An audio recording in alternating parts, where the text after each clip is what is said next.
Welcome, everybody, to episode 213 of WordPress Weekly for Wednesday, November 18th, 2015. I'm your host, Jeff Chandler, joined by Marcus Couch. Yo, Marcus, another week. Yo, how's it going, buddy? How are you today? Going good. It's doing pretty good. It's very windy here. The winds of change are blowing that time of year.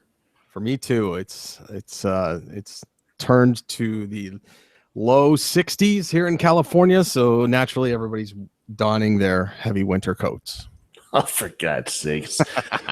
Oh, boy. Well, we got a lot to talk about. Well, actually, no, we don't get that much to talk about. We're going to be able to cruise right through the show. Speaking of, first topic of discussion today is that tickets have gone on sale for WordCamp Europe 2016. Now, this is 7 months before the event takes place. So these, the WordCamp Europe people, they've been doing this now for a few years. So they do a good job of putting this together, and with 7 months lead time, that's plenty of time for people to buy their airline tickets, get that taken care of, and have everything planned. So when it gets near, you really have nothing to worry about. But WordCamp Europe takes place in Vienna, Austria, in 2016. It will be on June 24th through the 26th.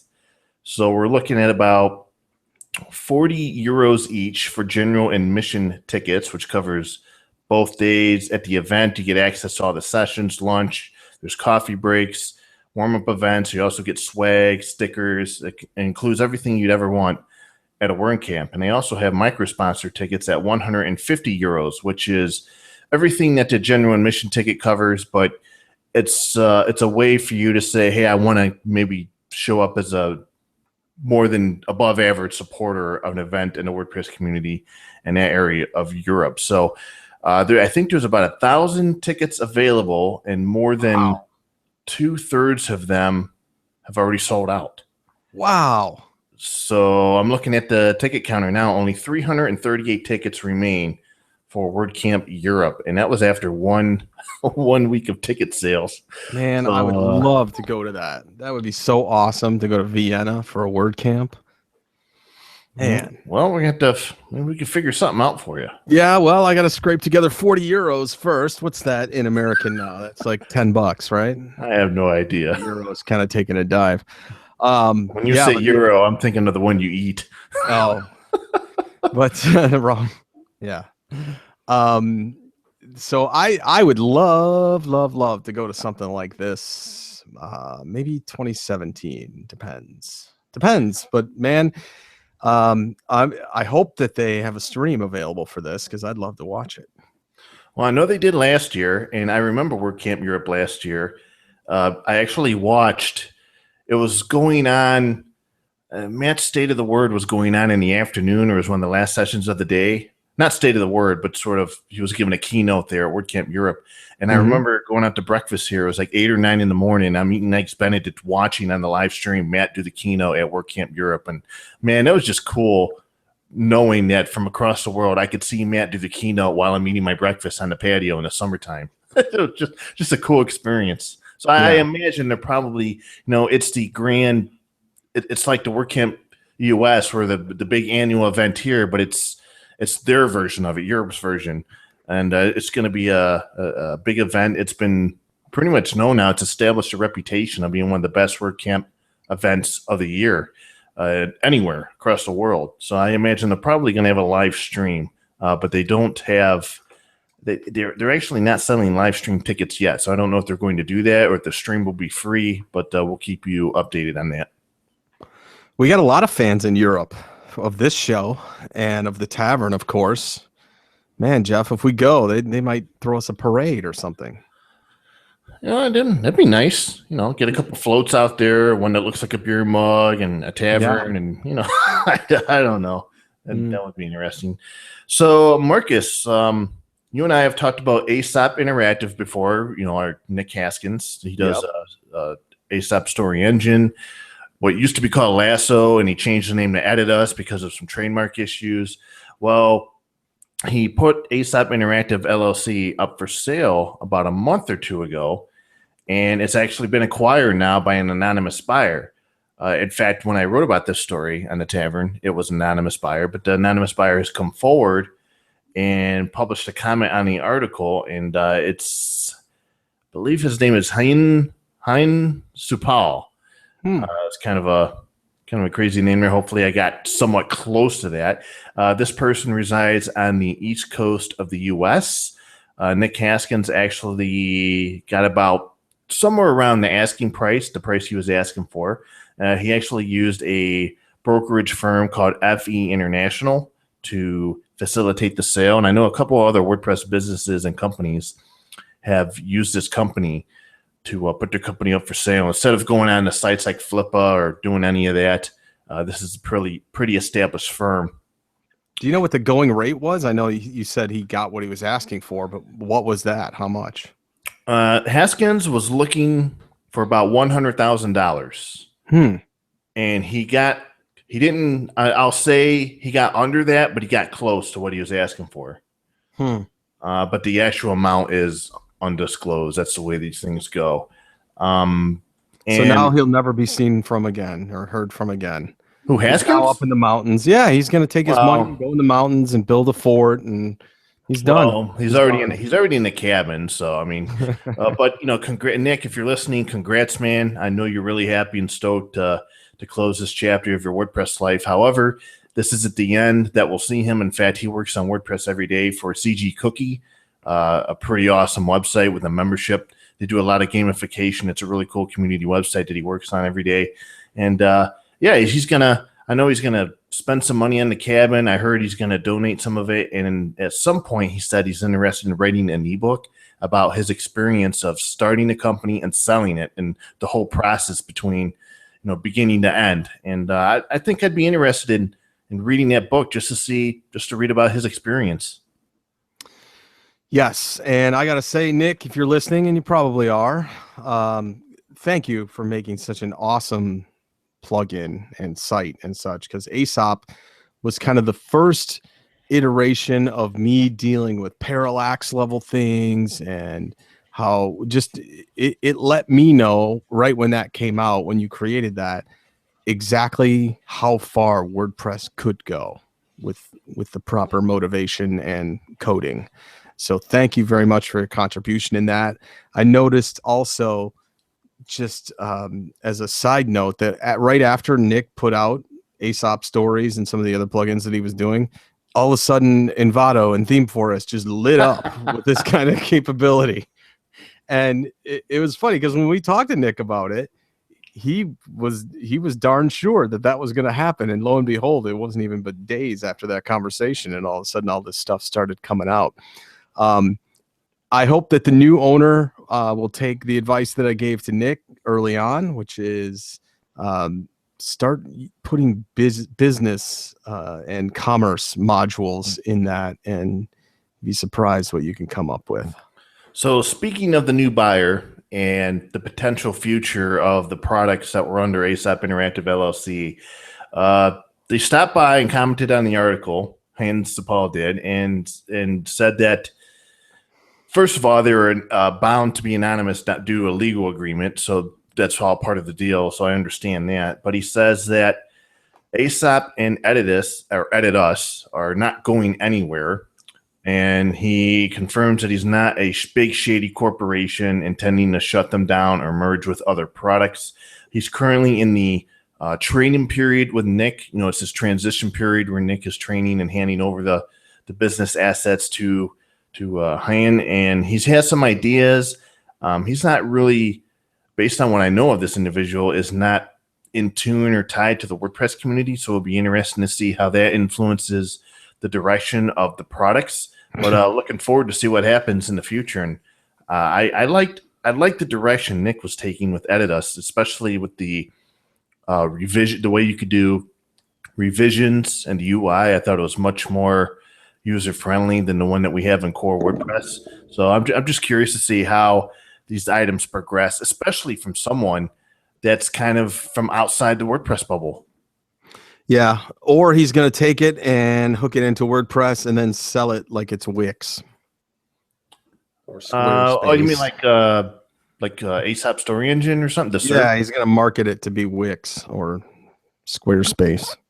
What do you think? If he's outside, I don't know. I mean, if you're inside the WordPress community, you kind of know what your market is, but I don't know. Maybe it's good to get that outside perspective, and maybe he's going to do something completely different. Well, he says he plans on making evolutionary and not revolutionary improvements to the product. So we're just going to have to sit back and see what those are. Interesting. Well, we'll report everything that we find out as it occurs right here on WordPress Weekly. So if you're a WordPress freelancer out there, and I know we have many that listen to the show, fellow freelancer Adam Susi, based in Orlando, Florida, recently just experienced a hard lesson in accepting credit cards for payments. Although it's not so much to do with accepting the credit cards, he pretty much fell victim to a scam that's been going around. In fact, since this article's been published and he shared his experience, I've discovered that a lot of freelancers are getting the scam where the client is hearing impaired and they're wanting to pay with credit cards and they end up paying with stolen credit cards. And if you're the merchant ends up taking the responsibility of those cards. And in this case, QuickBooks was Susi's payment processor. And there's a lot more to the story that I really encourage you to read. But his payment processor went after him for the total amount of $10,000. Went after Susi. And after he negotiated and worked with him, he got it taken down a little bit, but he actually had to pay the full amount. He had to take the brunt of the pretty much of using the stolen credit cards. So I guess what it comes down to is credit card. It's a great way to take payments. It's very convenient, especially with Square or PayPal. But I think use common sense. And if somebody says, hey, I need you to pay in a credit card and they need you to go through a third party, that should be immediate red flag. You better avoid them. Definitely. And also, not just from the stolen aspect of it, but I had an experience a few years ago where somebody did a chargeback on a card. Yes, the chargebacks. And it wasn't because of anything in terms of dissatisfaction. What it was is somebody else who was their accountant didn't recognize the line item in terms of the company name and declined it. So you got to be careful about that, because then the onus is on you to even prove that you had a contractual obligation. And then also be careful of what cards you actually take. If you take American Express, then you do have recourse in dealing directly with American Express to dispute the chargeback. If it is like Visa, MasterCard, it's a lot different because they'll just take the money back and then you've got to fight to get it. So a word of caution. And if possible, just get an ACH, which is an automated check that goes right into your bank account from somebody else's bank account. I think that's probably the safest way to do it. So after this experience, Susi will only meet clients face-to-face or via Skype, FaceTime if they're outside of Central Florida, which is where he's located. All payments will be made for his services and his services only. Any contractors involved come from his end and are people he knows personally. All leads from colleagues must have an established paying relationship with that colleague or be fully vetted to the point where the colleague would be willing to take the risk themselves. And he also adds this tip that if you take credit cards, make sure you're able to verify at the very minimum the billing contact information matches your clients.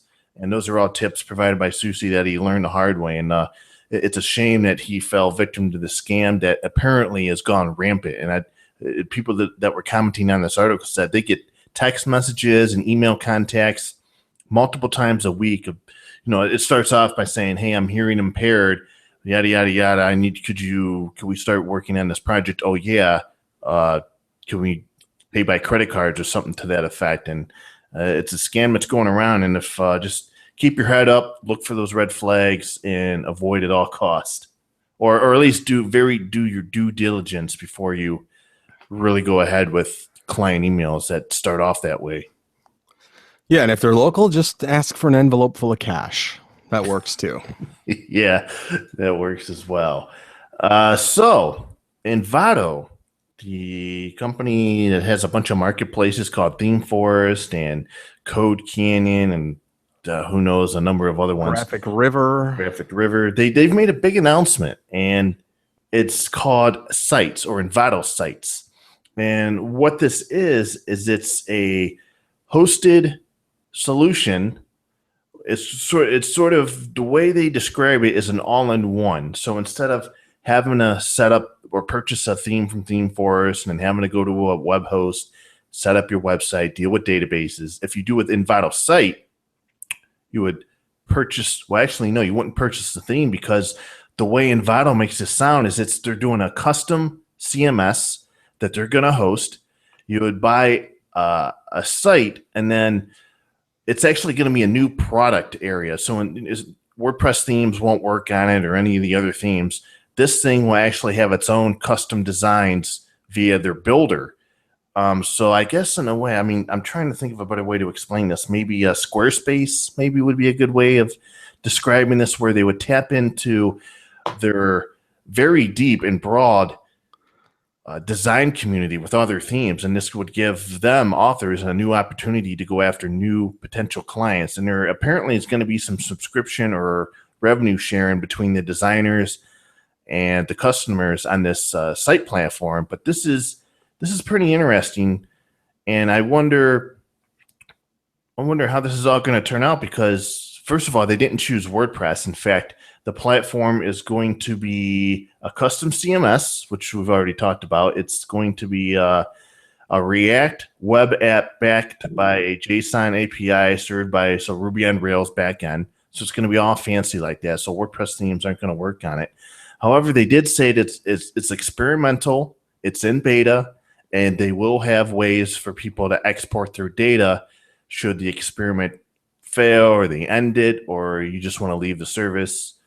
If you're there, you like it, or you end up not liking it, you can end up just leaving your service. So I'm looking forward to seeing how this turns out. It's kind of a big play for Envato, and if they can pull this off and it has traction, they have just an endless amount of people to tap into for themes and designs for their service. It could turn out to be a real player in the whole software as blogging as a service scene, in the mix of maybe a WordPress.com, Squarespace, and Wix.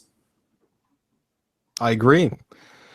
I'm very curious, and I've signed up to the beta based upon you delivering this news, and it's intriguing, to say the least, as to what they're going to do, how they're going to do it, what expansion capabilities it has, or whether it's going to be like Squarespace, where it's sort of limited to the box that it comes in.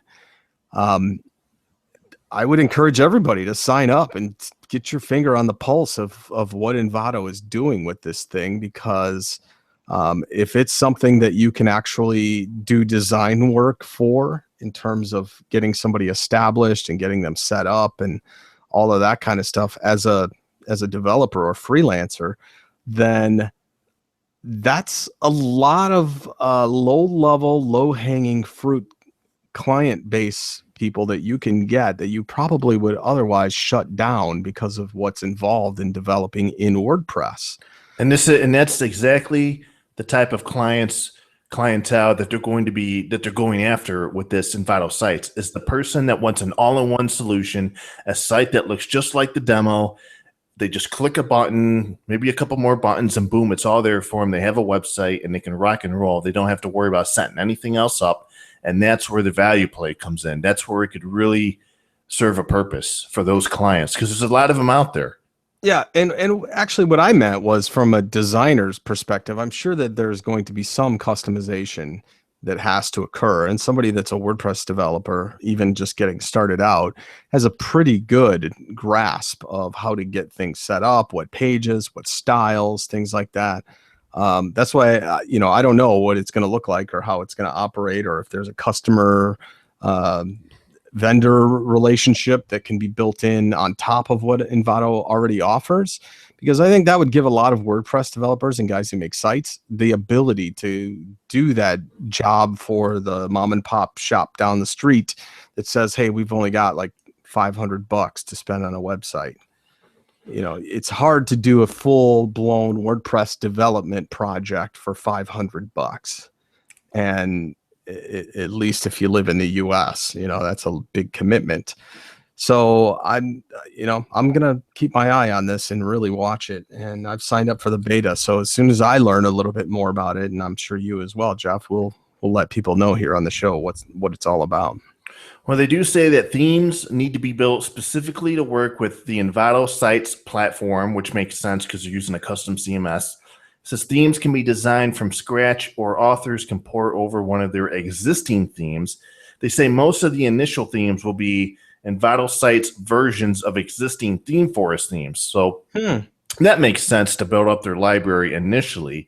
But they want to see a huge range of Envato Sites first themes or themes dedicated to just Envato Sites. Now, there's also the question as to, well, is it going to support plugins? Will you be able to expand what Sites offers? And they say that add-ons and extensions will likely be an essential part of an open community-backed product like this, but it's not a key focus for them just yet. So we're going to see.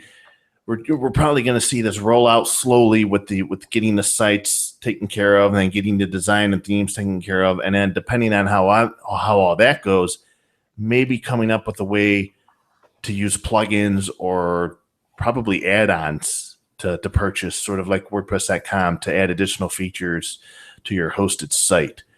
So I'm really curious with their custom solution, how easy it's going to be, the workflow, how it looks, if maybe they would have been better starting off with WordPress, or maybe they'll prove that no, WordPress is not a good starting point and that's why they didn't choose it. In fact, I don't even know why they didn't choose WordPress at first. I think it's because it wasn't going to get them to where they needed to be. Maybe they wanted to start from scratch, which is definitely a valid reason to go your own way versus using WordPress out of the box. So I'm just curious to see how it's all going to work out. And Marcus, I signed up to the beta as well, and I can't wait to set up my first site and see how this all works. Yeah, well, we might be doing Envato Sites weekly before too long if it's that good. Yeah, I wouldn't count on that. Now, again, I want to stress that it's an experiment, so it could go away or might stick around. But it's just another way that Envato's experimenting with different solutions for clients, and we'll just see how it goes. Yeah, and as long as we're talking about Envato, I want to tell everybody I've been spending some money in Envato lately, and it's been usually $4 at a time. And they have that portal, Graphic River. And it's not just for clip art anymore like it used to be. You can go there and for $4 get templates for things like banners, ad banners, and it's got every size already created, every standard banner size already in that theme. And all you have to do is just customize it, put your own text in there and put your own, background picture, whatever it happens to be, and you're off and running. So use that as a resource, all you developers and designers and business people out there, because why spend hours and hours and hours trying to come up with a banner or something that looks professional when you can spend $4 and get it done? It's just a no-brainer. And I've had nothing but success with those templates so far. The people that I've done the banners for love them, absolutely love them. And it's like that old cooking commercial or whatever, where the wife hides the box of instant mashed potatoes or whatever, and it's like, oh, I'm not going to tell them what it is. Same thing. I don't like telling clients these are just templates I buy. I love them seeing these things and saying, oh man, this is so professional. Yeah, I know. I was going to ask you, where you spending $4? Is there anything there for $4? Now I know what you're buying. Yeah, graphics. And which is can $1 really less than polish up Fiverr. your image. That's true. And you actually get something that already looks good, and you can look at it and browse it and see it before you actually buy it, unlike Fiverr. Awesome advice. So in terms of what's going on with WordPress 4.4, I was at the dev meeting today. I reviewed it. There are some things that need to be shored up, especially around the About page, which is about the new features. It's that page you see after you upgrade to a new major version. That has to be shored up. There's some other things that have to be taken care of. So I think we might see an 4.4 RC1 in another day or two, maybe another few days, but it's still pretty much on schedule. So 4.4 Beta 4 is still the latest version out there, but we're probably going to see an RC1 soon. And that's the news going on with the new version of WordPress. I love it, by the way. Have I you tried it on the tried stage site. Yeah, it's great. I really do like it. It's one of those kinds of things that, we called it weeks ago when we started looking at the track and everything that was kind of in the statement of work as far as what these guys were going to put together, and ladies as well. And the responsive images alone is amazing. And all the rest of it is cool. I haven't messed around with term taxonomy or any of that stuff yet, but I think that's going to be pretty cool too. Yeah, I've been using it on the Tavern now for a while, and I love it. And I'm, every time I try and put a link in there or use the embed feature, I realize I can't because there's only like a few sites out there that are using WordPress 4.4, and they're actually an embed source or a source provider now. So I'm getting upset that more sites don't have embed, but I'm looking forward for that working in the majority of cases because it's a nice way to share a snippet of content. I like the design of it. I wonder how it interacts with Press This. I haven't tried that. As far as yeah, I don't know. I mean, would it display richer than it does as far as the text and some of that? I think I got a project for after the show now. Maybe it would rip a hole in the space-time continuum. Wouldn't that be nice? We could reach in and pull out WordPress 7 from the wormhole. That would be a hell of an Easter egg, huh? Well, that's it for major news of the week. We can roll right into plugins, Marcus. All right, man. I got some good ones this week, and I'm going to change how I do the plugin picks of the week. I don't often do this, Jeff, and that's to my own detriment. I'm going to start recognizing the plugin developer by name and where they're from. So if that's okay with you, I'm going to do that. It's yeah, I'm all for that. It's just sometimes it's very difficult to find that information. A lot of developers and users don't add that to their profile. Well, that's why I'm the plugin guru, my man, because I have my sources. First one we're going to talk about here is called PayPal Multiple Emails for WooCommerce. And this is by Jeff Shirk, who resides in Canada. This is his very first submission of a plugin to the WordPress plugin repository. Oh, congrats, Jeff. Yes. What this does is it uses a different standard PayPal email account, email address for payments in WooCommerce based on the specific product category. Now that's kind of neat because you could, it's good for separating accounts or things like that you want to do in PayPal, but it's also great because now you can have a WooCommerce store and have multiple people. So Jeff, if you and I had a store combined and you wrote a bunch of ebooks or whatever it happened to be, and I wrote a bunch of ebooks, we could make it so that all of your ebooks go to your PayPal account, and all the ones that they buy of mine go to my PayPal account. Pretty cool. So it's called PayPal Multiple Emails for WooCommerce. The next one, Jeff, how are you? You an avid YouTube user? Yes, YouTube watcher, YouTube user, YouTube embedder. Well, have you noticed that the feature that if you're playing a video and you kind of scroll down, and this happens especially on the iPad app, that the video kind of goes to the corner of the screen and it still plays? Have you tried that? Have you seen that? I haven't seen that yet. Well, you can do it now in WordPress. It's called WP Video Floater. It is by Tiago Rodriguez. He is from Fortaleza, Brazil. And this is his first plugin as well. So that's exactly what it does. It, as you scroll down, if you're playing a video, say at the top of the post and somebody scrolls down, the video merely just floats right down to the bottom. So the video still plays while they're scrolling through the content. It's a really nice feature and something that if you are a developer of, say, business sites or something like that, this is something that you might want to implement in terms of really cool functionality that will make your customer freak out. It's called WP Video Floater. And finally, Jeff, it's not flying cars. It's not free WordPress REST API education, but it's darn close. It's called Customize Submit Button for Gravity Forms. Come on, I've been waiting for this one for years. It's finally here. My prayers were answered by Ollie Murphy from Las Vegas, Nevada, here in the US.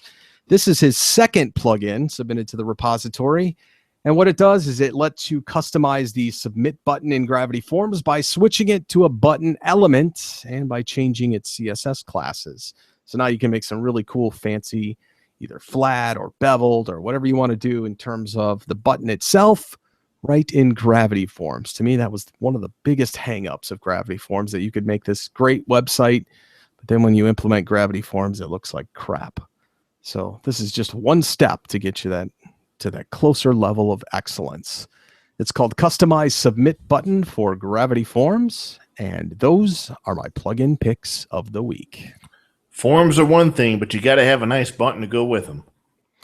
It's funny because buttons actually make up a great percentage of conversions. Yeah, conversions. Yeah. Whether you actually click that button or not, it's colors, text, size, roundness, square. I mean, there's several studies out there all about buttons, and not just the colors that you do, the text that you put in there, whether it's too aggressive in terms of people making a purchase. I know! Exclamation point.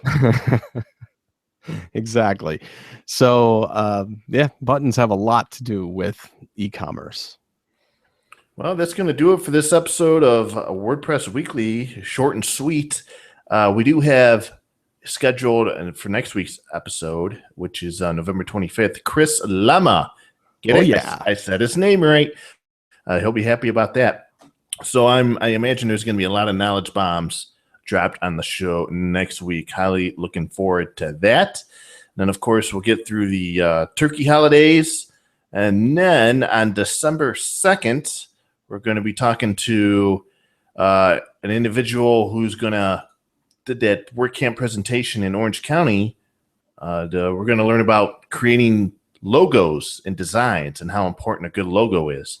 So we'll be talking to him. And then after that, let's see, that takes us into the 9th, which is open. But on December 16th, we're going to be talking to our good friend Jeff Matson. Yes. Him on the show a couple of times. And guess what? He's going to be on the show mid-December. Yeah, we're going to be drinking on that one. Yeah, there's a lot of stuff to talk to him about. And I'm looking forward to that show as well. And Jeff, I want to talk about somebody that we had on April 1st on the show, Mr. Lewis Howes. Oh, yes, he's been making the rounds. I want to congratulate him. He's now been 2 weeks in the New York Times bestseller list. So now we can say that we've had best-selling authors on the show, too. Awesome, man. The more success he has, the more success we have. That's right. Awesome. So that's going to do it. You can find show notes for this episode and all other episodes on WPTavern.com. And you can find me on Twitter at Jeffro. That's JEFFR0. And Marcus? You can find me at my website, marcuscouch.com, where I encourage you to sign up for my secret mailing list and my hidden podcast that I put out every now and again, which I did one the other day where I was walking to the beach and talking about WordPress and business. Boy, that sounds so relaxing. The walk to the beach or actually being at the beach? It was two different sounds. You're talking about WordPress while walking to the beach. Mm-hmm. Yeah, there are worse things to do in life. You can so go to marcuscouch.com for that, and you can follow me on Twitter at marcuscouch. Fantastic. So that's going to do it for the show. Everybody have a safe and enjoyable rest of the week, almost to the weekend here. We'll be back at you next weekend. Well, no, next Wednesday. I'm already thinking ahead on the 25th when we have Chris Lema. Until then, everybody stay safe and take care.